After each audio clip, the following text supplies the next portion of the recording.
No a pak máš státní dluhopisy.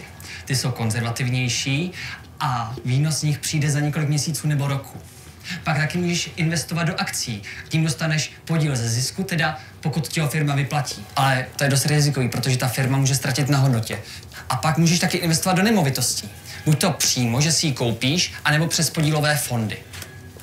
A pak je ještě akciový index. Ten se používá při krátkodobých investicích, ale dosti rizikových.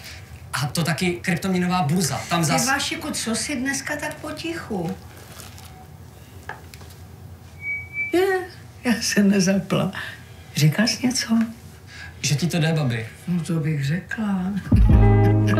Na trhu je řada investičních nástrojů, které se liší svou rizikovostí, horizontem zhodnocení vložených prostředků i složitostí jejich obsluhy. Jedno mají ale společné. Investice nejsou ze zákona pojištěné. Pro každého člověka a jeho finanční situaci je vhodné jiné investiční řešení. Pokud se sami necítíte na to rozhodnout o svých investicích, spojte se s finančním poradcem nebo se zeptejte ve své bance. Více na jak to teda je.cz